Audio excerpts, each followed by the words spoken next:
Last time on Stories from the Hearth. These days, though, I'm known as Lucky for short. My real name is Grimspawn Greasebucket.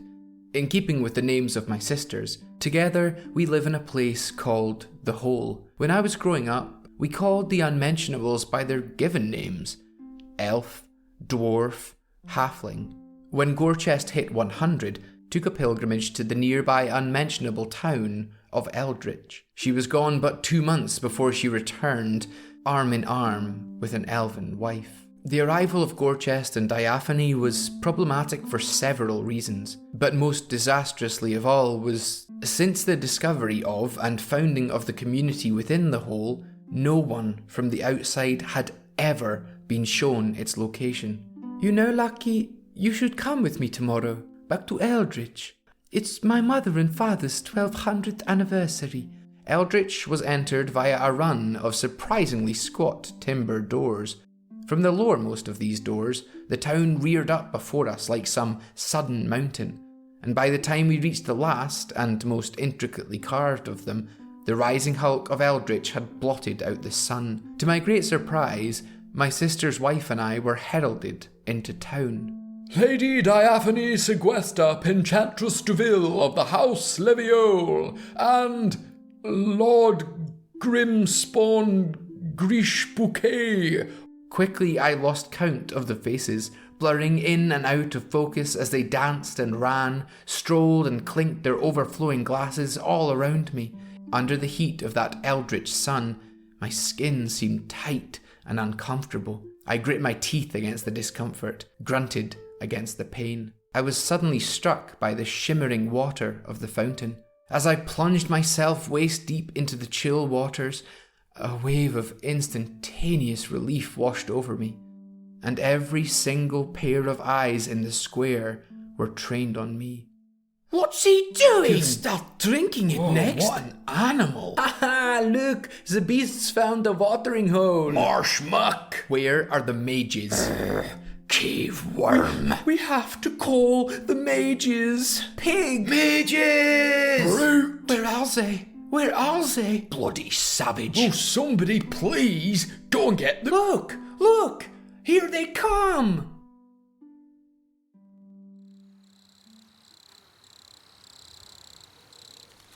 Welcome to Stories from the Hearth, the podcast for tall tales and fantastical fiction.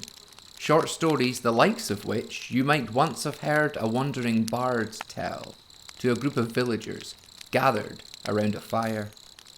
Each episode of this podcast features a brand new story, written and performed by me, Callum Bannerman, and accompanied by a thoughtfully produced soundscape.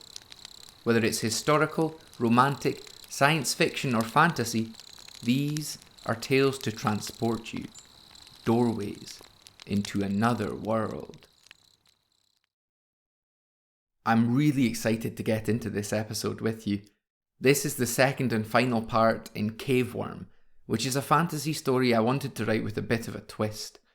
I'm a massive fan of fantasy. I grew up reading The Hobbit and The Lord of the Rings from J.R.R. Tolkien, and in later life I've got really into Ursula Le Guin's fantasy, but all sorts of fantasy and all sorts of media interests me.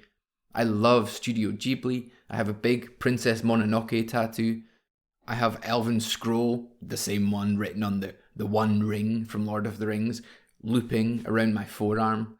Fantasy means the world to me. It's inspired me to write and it's inspired me to make this podcast. However, I always felt with fantasy that too much of it stuck to the tropes, too much of it stuck to what had been done before.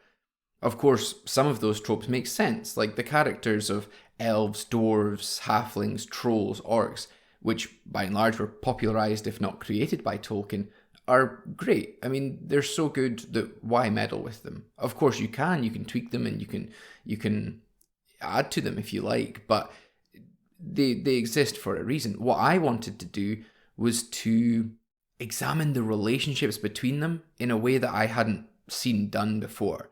And for me, of course, as this podcast tends toward, that had to be in a queer way. I wanted to take these relationships and examine them from a queer perspective? What if cave trolls were not the violent, aggressive, stupid characters that we've always seen them to be? What if they were, in essence, queer?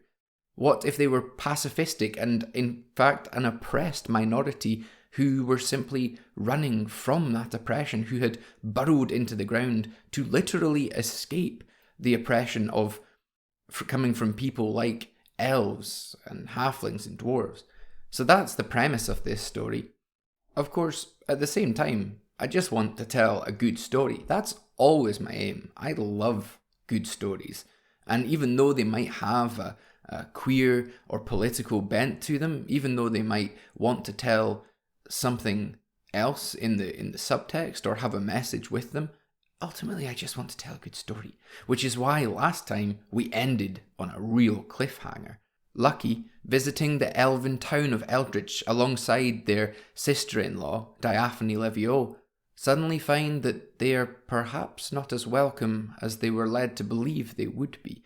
In fact, perhaps the peace which exists between trolls and the unmentionables is much more fragile than they could ever have imagined. Before we fire in, I just want to offer a quick shout out to two of my top tier patrons, Ruthie and Molly Bannerman. I've always been inspired by punk and DIY values, which is why this podcast is free and ad-free and will continue to be throughout its existence. I need, however, your support in order to keep going. I need your support to produce these episodes, to carve the time out of an otherwise busy freelance schedule to make this podcast. Also, on top of that, I want the people who support my podcast to get something back from it, which is why I use Patreon. Patreon allows me to give back to those who kindly support me. That means that from just £2 or $3 a month at the lowest tier, you can still get access to every episode 1 week early, as well as behind the scenes content to every episode. Then, moving up the tiers, you can start to get bonus episodes every month, shoutouts, access to the Discord community, physical copies of every episode, digital copies of every episode, commissions personally written and sent to you by me. There's lots there to explore, so if you do wish to support this podcast, if you're enjoying what you hear, please do consider heading to Patreon and at least checking out the tiers. If you can't do that, rate, review the podcast on iTunes, Apple Podcasts, Google Podcasts, what have you, or just tell your friends about it. You can find all of the links for my Patreon and social medias in the description below. Now, let's get on with the episode. This is episode 12, Caveworm, part 2.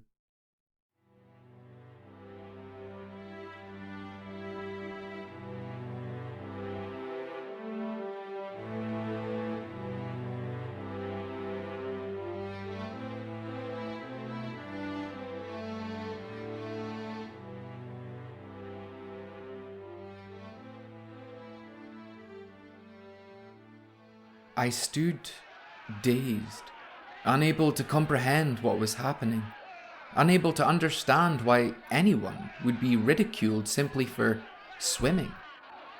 My eyes glazed over, looking out at a sea of gaping mouths and teary cheeks. Fingers pointed at me in rage, bellies clutched in mirth. Frantically, I looked around for Diaphony, but whether I could have even picked her out from amongst the swell of oddly pale and drawn, long-eared faces, I am still unsure.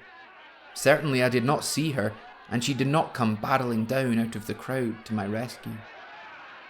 Suddenly, the jeering assembly fell quiet once again. Into their midst strode a procession of white-clad people in long, flowing robes, each carrying a staff in their hands. It was quite impossible to identify their sex, and I wondered then whether they had one or not. The white-robed people were all taller by a good few inches than the next tallest Eldritchian, and I recalled then a group Diaphony had reverentially referred to as the High Elves. The procession parted the waves of merrymakers like hunting dogs through a herd of deer. At its front, the group was led by a figure taller even than they. The figure was dressed in a scarlet robe as bright and lurid as blood, on which was painted in white a gnarled staff of witchery wood. Around their waist was fixed a belt, and from it dangled a circumference of strange, emaciated things, blackened and unrecognisable. For some reason, though, my heart hurt to see them. Unlike their followers, this one, the leader, wore their hood down, revealing a long, lustrous mane of navy black. Tucked beneath the hair, emerging to cross their forehead, was a circlet of lapis lazuli. Only then did I notice that their eyes, too, unlike Diaphony's green on green, were of that same radiant blue, surrounding pupils as golden as the sun.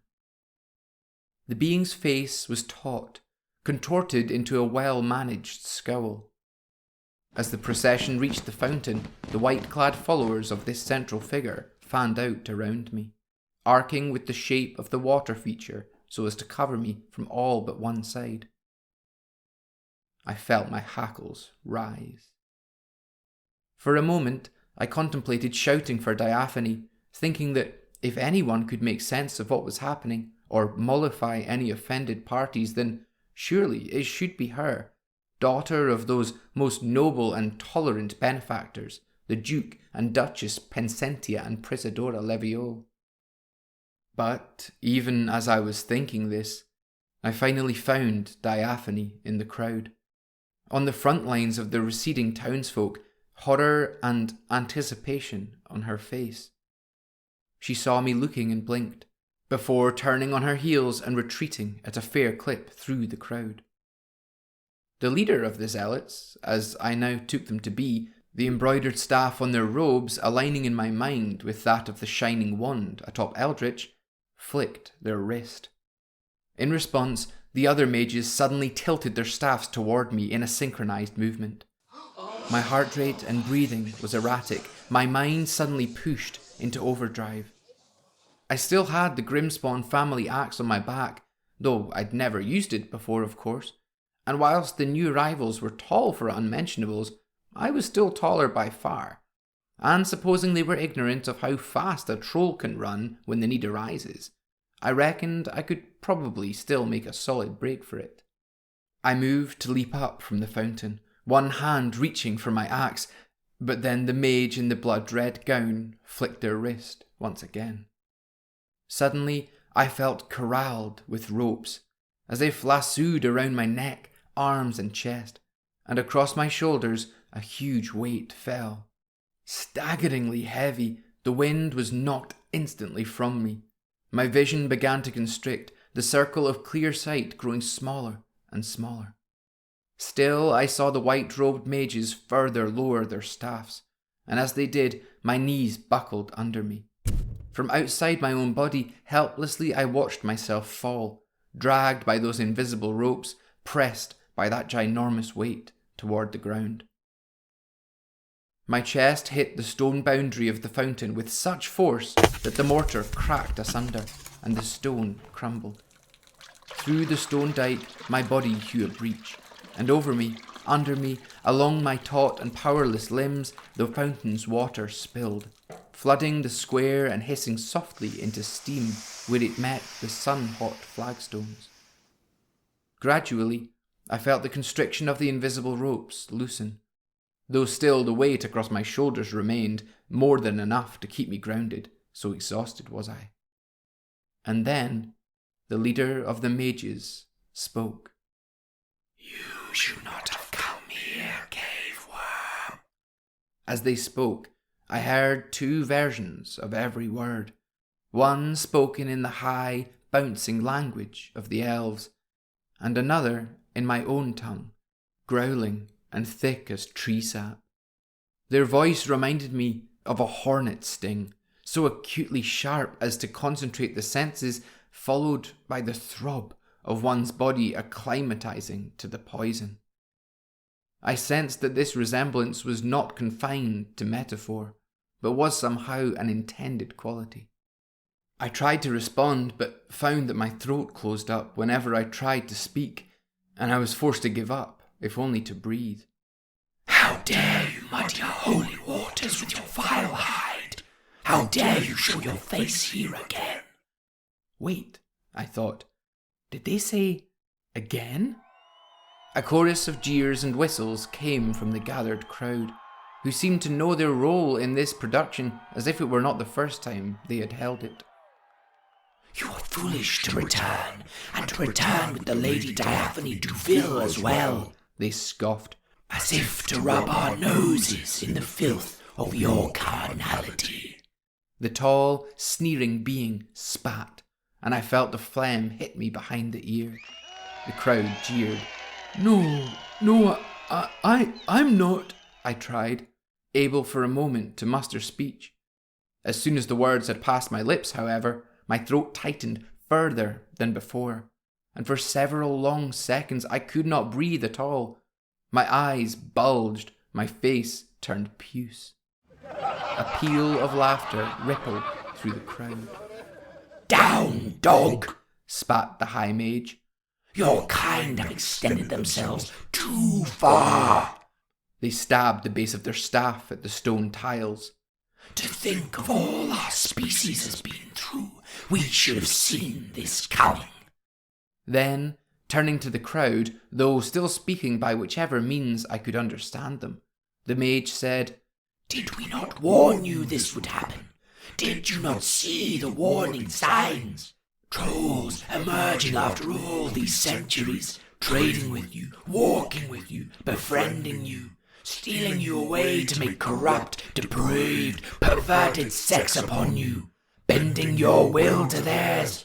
Foolish were our forefathers and we not to pursue the great cleansing to its divine conclusion, to rid the earth once and for all of these beasts.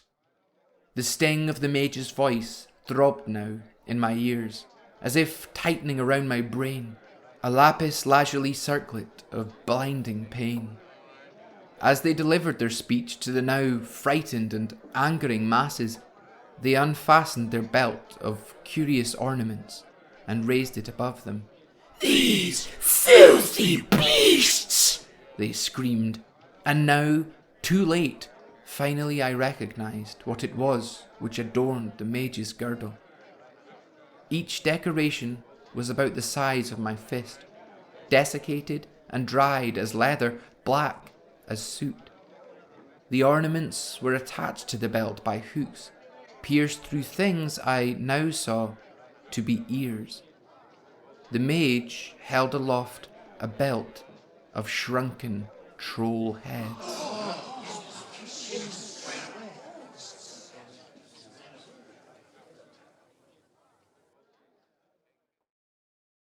I tried to scream, but no sound would come out. I tried to move, to crawl for the ankles of my tormentor, but I could not. The weight of magic across my shoulders as dreadful as ever. I thought then of my sisters, Gorechest, Sloptrough and Bloodgutter, of my mother and our home, of the way the lake at the bottom of our hole shone pink as roses under the midsummer sun, and of the sound of our songs echoing fondly around the cavern walls. I thought of all the trolls I'd ever known who'd set out to explore the world and never returned. And I thought of how we'd lambasted them as turncoats and traitors, never guessing the gruesome reality of their fate. Well, shrieked the mage, the cleric, the priest and conductor of this horrendous ceremony, the choir of which was a tangled mass of drunk and lusting townsfolk. What say you? The crowd roared. Have you finally had enough? The roar grew toward crescendo. Our glorious benefactors, whom we are gathered here to celebrate, brought the great cleansing to an end when, in their youth, they believed their work to be finished. The crescendo grew closer, till it felt as if my eardrums should burst from the roar. What say we do the house of Le Viol the greatest honor yet? The mage swung around to face me, their gore-coloured robes burling like a mist of blood around their feet. They flung their belt of corpseless heads to land by my eyes, used their magic to peel my eyelids back, forcing me to gaze into the empty sockets of my former kinfolk. What say we follow this caveworm back to its hole? The tremendous shrieking of the crowd reached new planes of sound. Though pinioned by the staffs of the mages and their cronies, still I screamed. I screamed for all I was worth. I screamed until my throat was closed again. From somewhere out of sight, a staff swung down and with an ugly crack caught me behind the ear. Then all went black.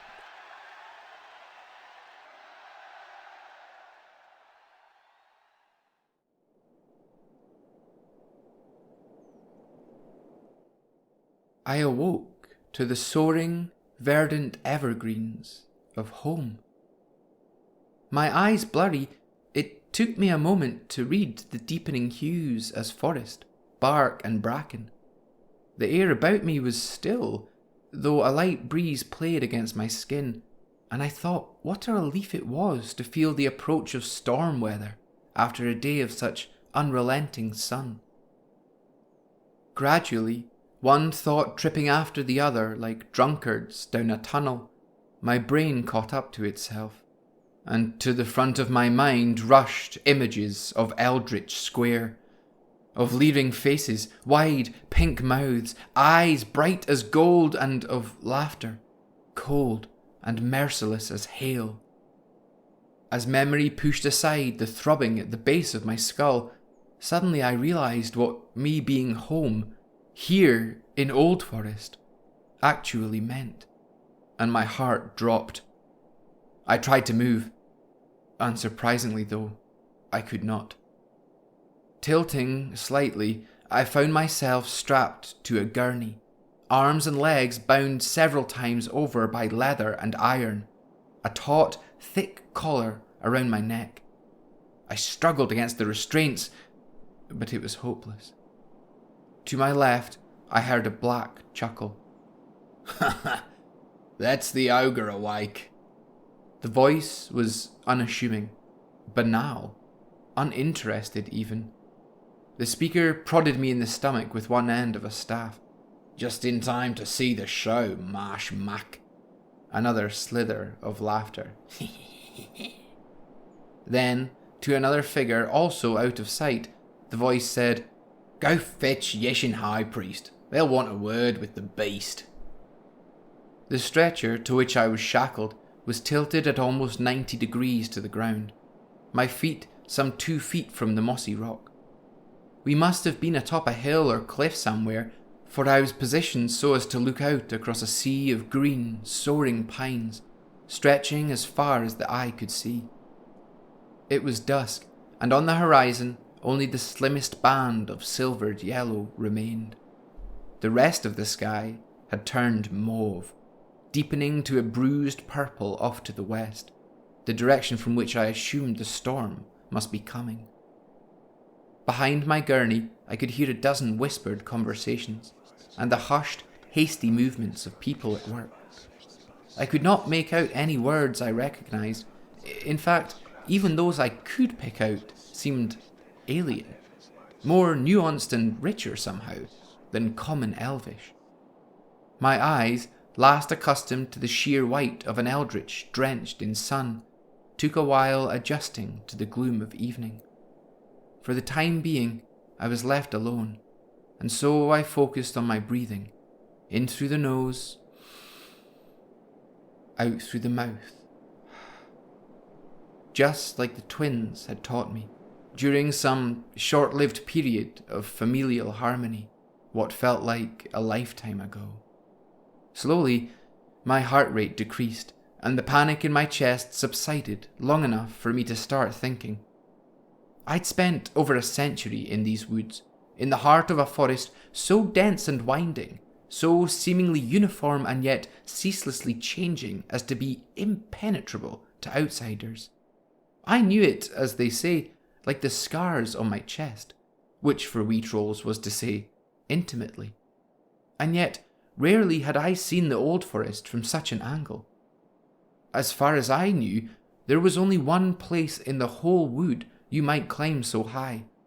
A curiously monolithic stalagmite of igneous rock, towering and tree-topped and bursting from the earth like a solid geyser of stone. A place we trolls called the Spear. And yet, we could not be there, atop the Spear, for that would mean that... My breath caught in my chest. I cast my eyes across the forest floor again, hoping I was mistaken.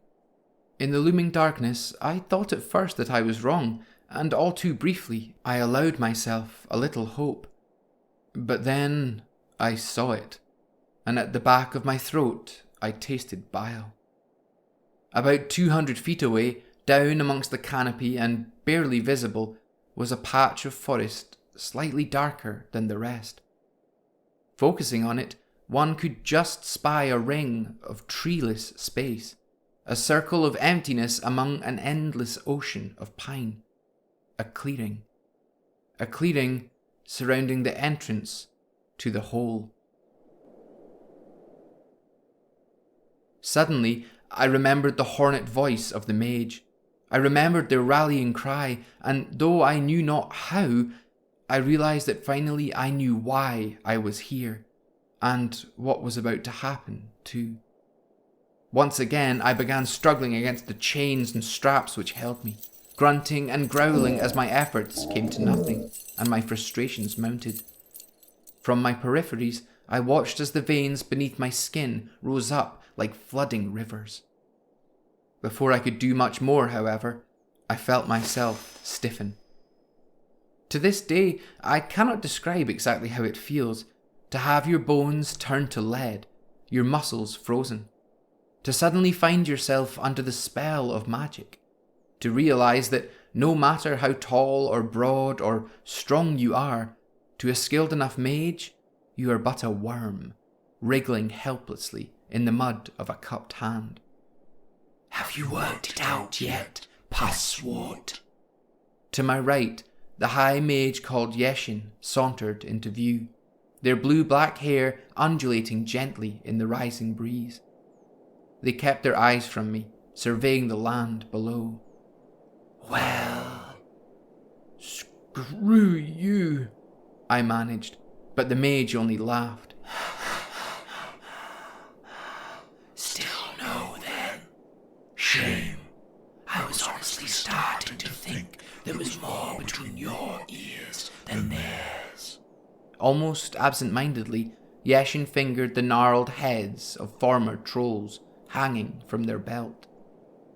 You put up quite an impressive defense against my verity spell. It was akin to drawing blood from a stone. Well, at least for a while there. The priest's mockery conjured an image in my mind. Blurred at first, slowly it drew into focus, along with a gutting sensation like heartache. I saw a room, filthy with animal matter and dried blood, dripping in crusted fronds from a low ceiling, chains on the walls, on every surface, an iron grate, no windows.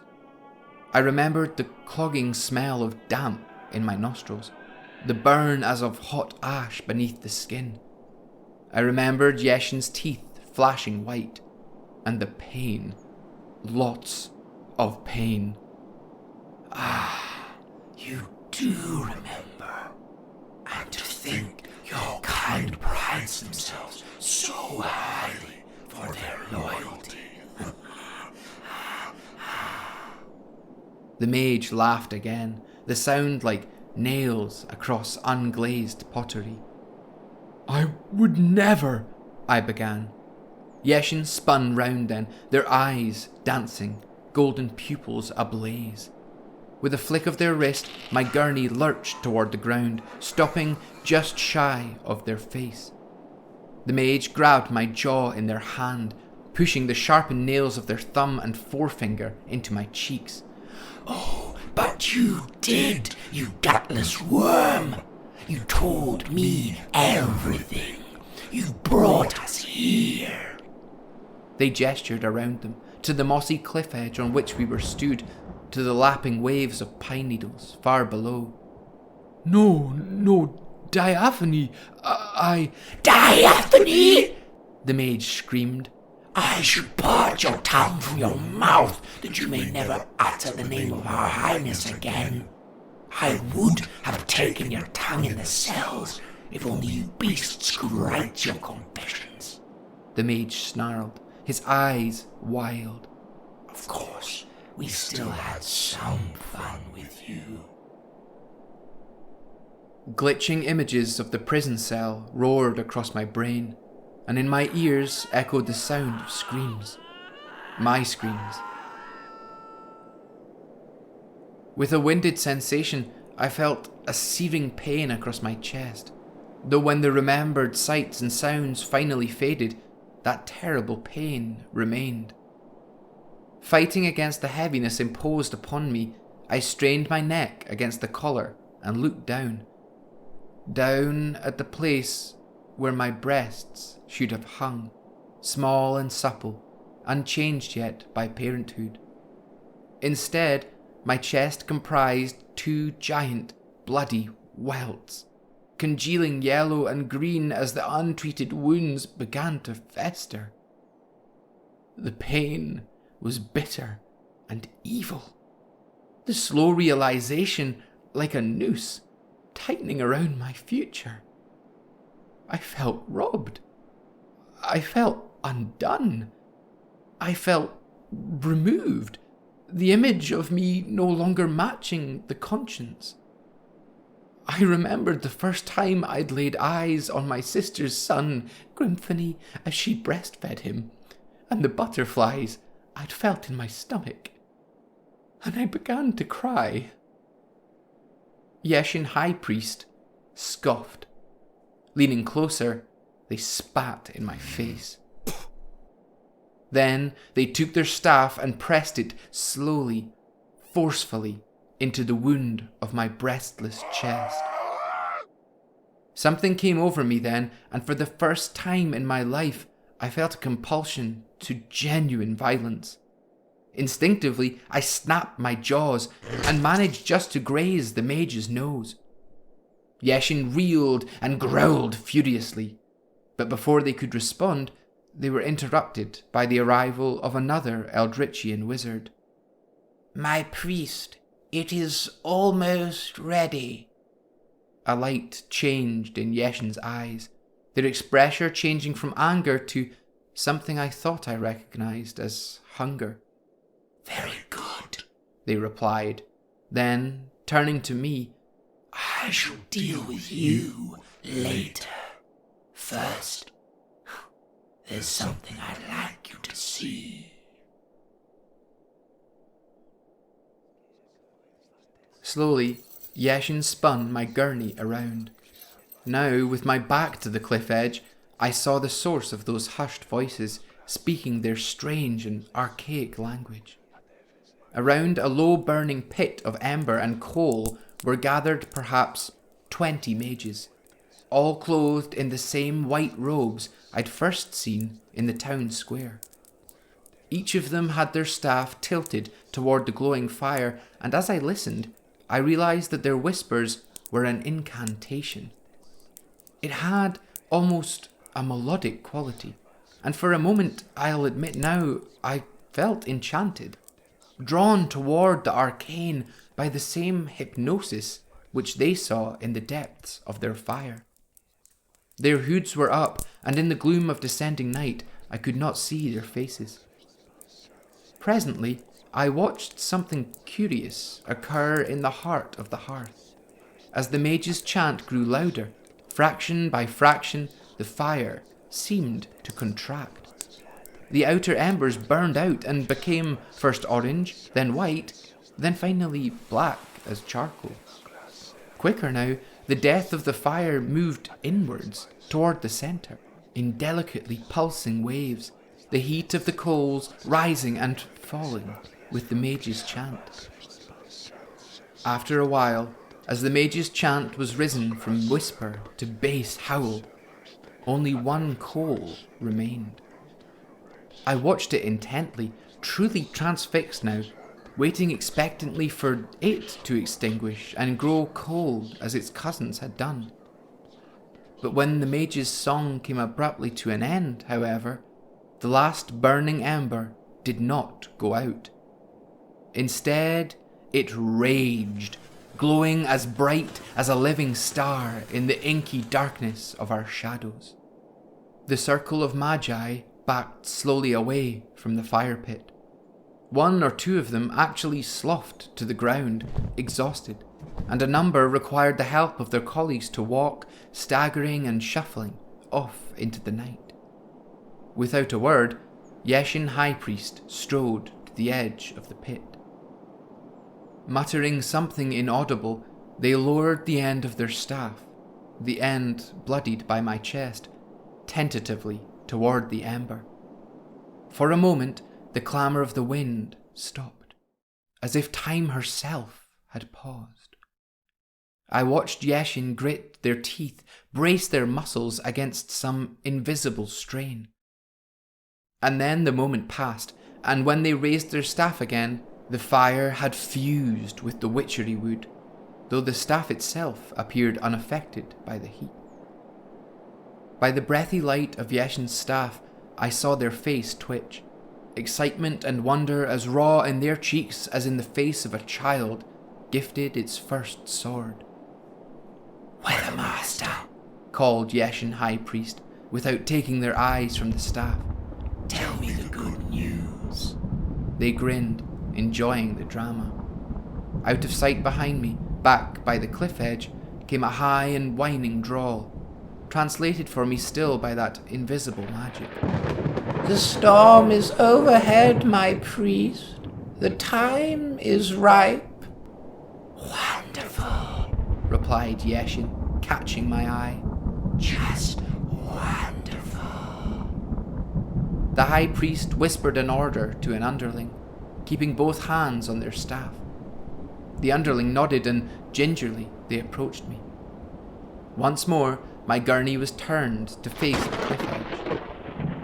The forest below was now all but lost to the night, the sky overhead a furious swirling mass of cloud and pressure, the mantle straining like oxen against the plough. I watched the wind, ferocious now on the valley floor, tearing at the limbs of old forest, and I thought of how it feels to be safe inside the hole on nights like this, listening to the mournful howl of the air as it courses over, and of the creaking boughs as they bend, ageless and unconcerned.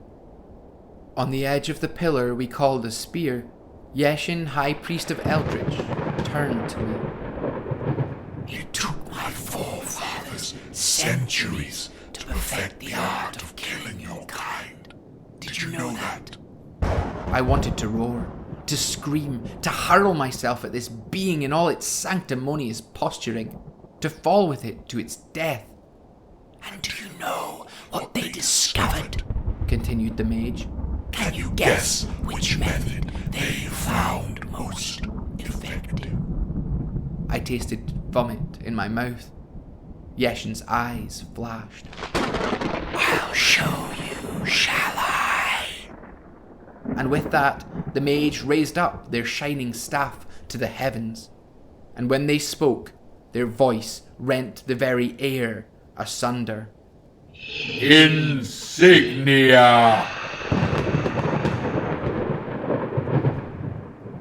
From the tip of Yeshin's staff shot a pulse of light, so bright that sometimes, even to this day, when I close my eyes, I can still see it cut its course across the sky. The beam seared through the blackness, trailing phosphorescent white, and disappeared into the cloud cover some distance out. Only when the shock of the light subsided and I could at last reopen my eyes did I see that the arcane ember set in Yeshin's staff was gone.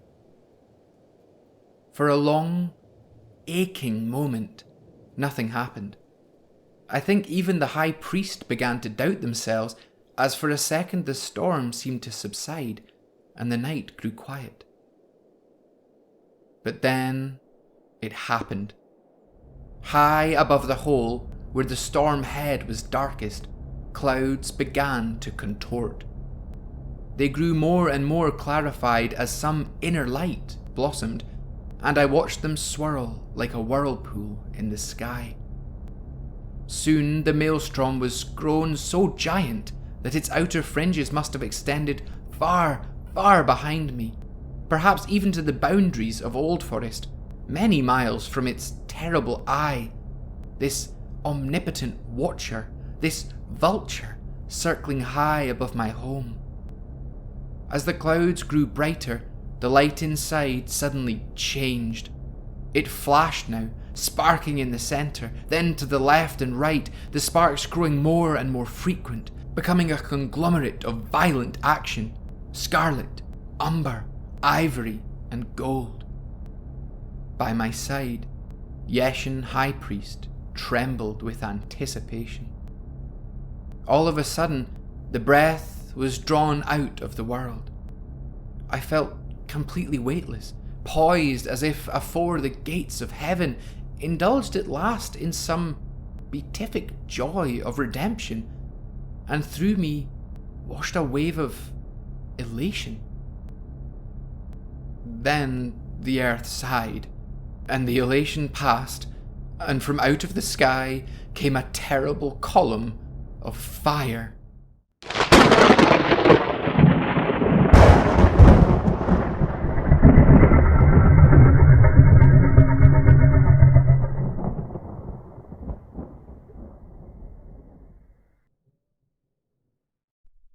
The heat of the fire hit me a fraction of a second before the sound, a roaring, sucking sound which seemed to encompass everything. The heat was stupendous, actually impressive in the moment, despite the horror of the spectacle. And its speed. The column of fire flew out of the heavens like some hellish spear, reaching the tallest of the treetops less than a second after it had appeared. A second later, I saw by its incredible swirling light exactly where it was headed, and a second after that, I watched with disbelieving eyes as the High Priest Yeshin's inferno broke the clearing above my home and continued down, plunging its swelling, twisting, magnificent body of oxygen-sapping flame into the heart of the hole. Only then did I notice I was screaming. That I had been screaming for some time, for my throat suddenly wrenched with a dry pain, hoarse from the effort. I could not hear myself, though I could see Yeshin shouting triumphantly into the wind, but I could not hear them either. The only sound was that of fire meeting water, the dreadful human wail and hiss of burning water, as the conflagration cast down from the sky met the lake at the bottom of the hole. All around the lip of the hole, I watched as trees my great-great-great-grandpappy Grimblade the Unshakable had planted, now with boles as thick as boulders, went up in a lick of flame and ash faster than a match. I watched as the fire leapt from tree to tree of Old Forest, working out in a circle from the terrible source, which still lunged and stabbed at my home. I watched the blinding white of those flames, heard the monstrous crackle of pine cones, rippling through the night like so much elven laughter. Yeshin turned to me then, their staff still raised to the sky, and they smiled. The priest felt, rather than heard, the thud of the first arrow as it plunged itself up to the shaft in their thigh. I felt the thrill of the second as it flew close to my ear to lodge itself in Yeshin's shoulder. The mage stumbled back. On their face they wore a curious expression, like a wild horse feeling the bite of bit and bridle for the first time. Their staff arm was still free, but failing now, and as they struggled to keep it raised aloft, I watched, tears pouring from my eyes in a deluge, as the column of fire wavered. As the fire faltered, the great roar of its consumption hushed for a second. And in the hush I heard behind me a different kind of maelstrom.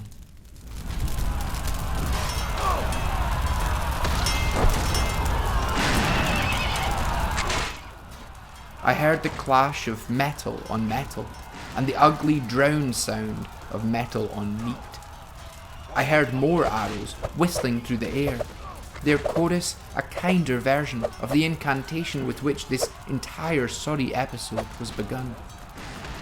And I heard the arrows find their mark in the howling screams of elven mages, taken by surprise, screaming like children, frightened, lost, so lonely at the end, realizing too late that they must each face death alone, privately, without succor or support.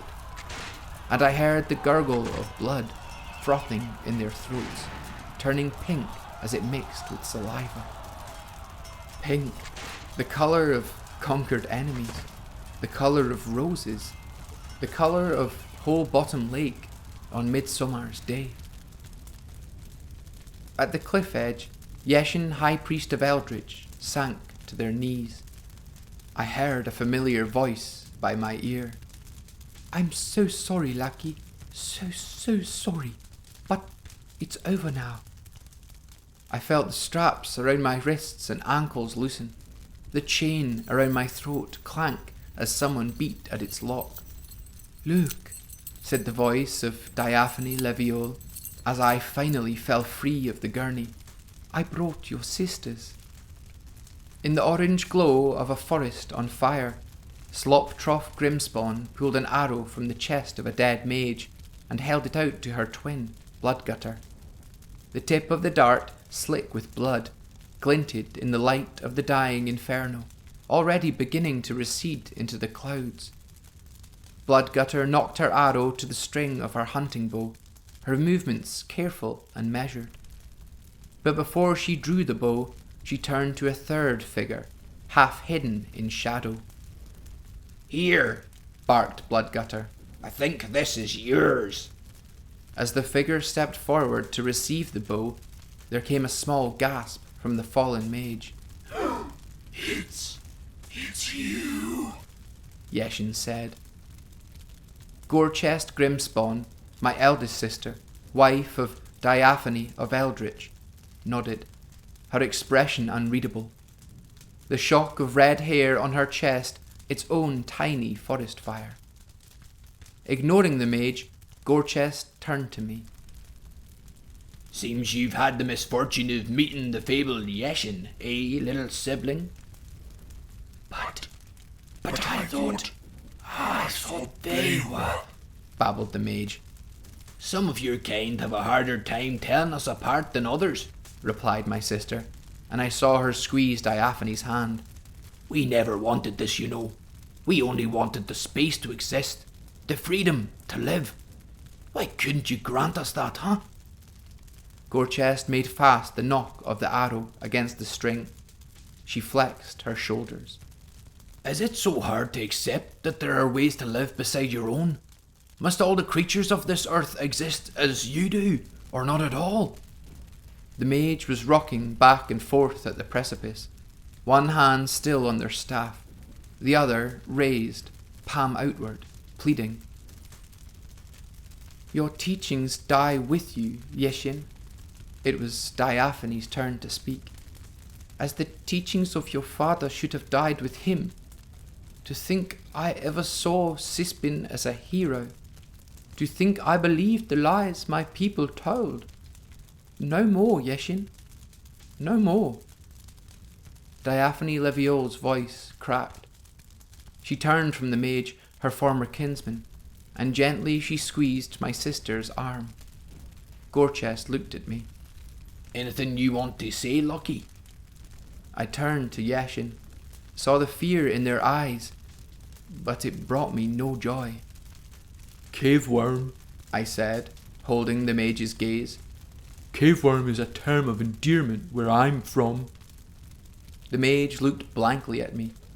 My sisters, Slop-Trough and Bloodgutter, laughed, and shook their heads. Gorechest drew her bow, pulling the string taut so that it came to a rest across her cheek, the arrow parallel to her collarbone, its bloodied tip laid coolly across her knuckles. The dart punctured the mage's skull at the bridge of the nose and passed straight through, feather fletching sailing into the night, slick with the mage's brains. Finally lifeless, Yeshin's body slumped backward after the arrow. They tumbled off the cliff in a crumpled mass of meat and bone, no more menacing than a bag of offal, no more powerful than a slaughtered goat.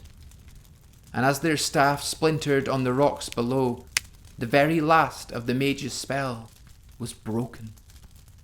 The storm clouds, once home to that unholy inferno, sighed with the relief of the dying, and spilled their precious rain across the land, scorched and glowing, now quenched.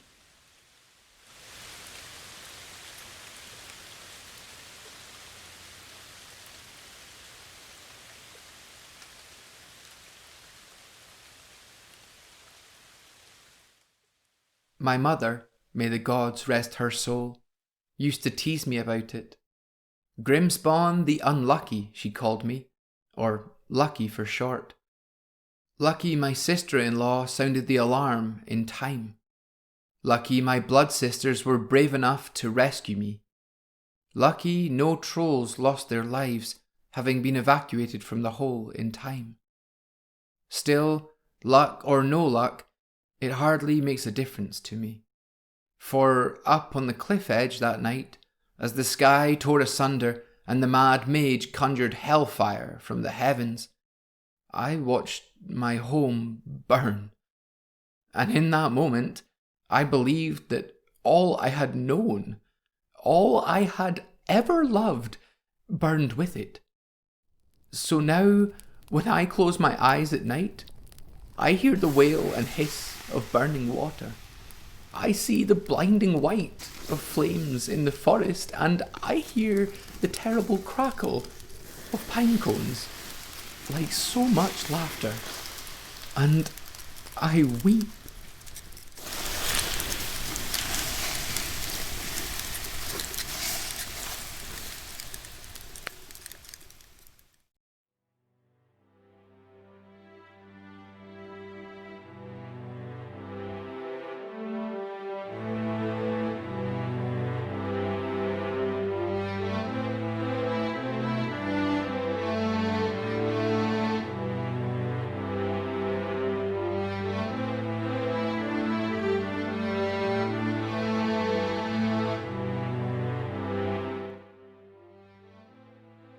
Thank you for listening to Stories from the Hearth.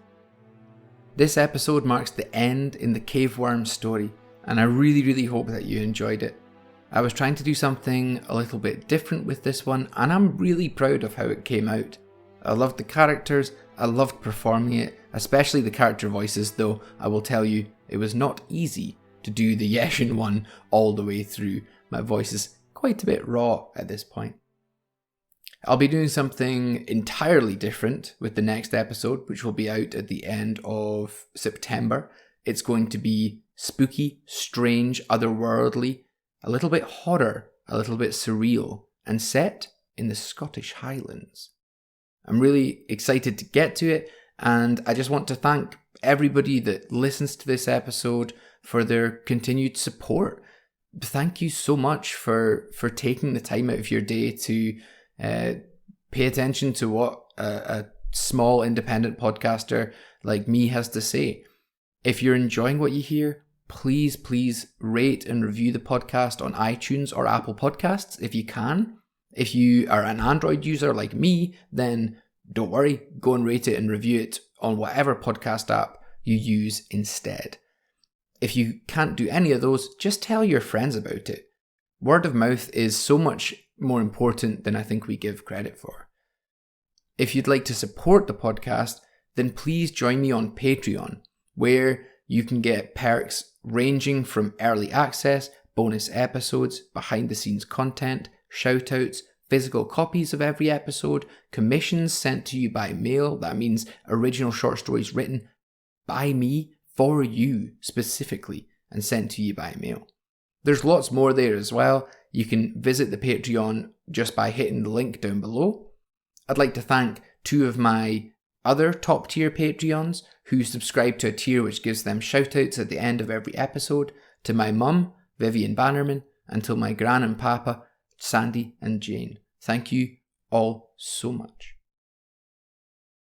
If you'd like to check out the podcast's Instagram or Twitter or website, there are links below.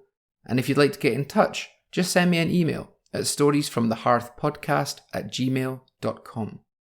Also, keep your eyes peeled for episodes of The Wandering Bard, which is my historical educational series looking at storytelling and the people behind it, which I release through this podcast, Stories from the Hearth, every second Sunday of every month. Until next time, I've been Callum Bannerman, and you've been listening to Stories from the Hearth.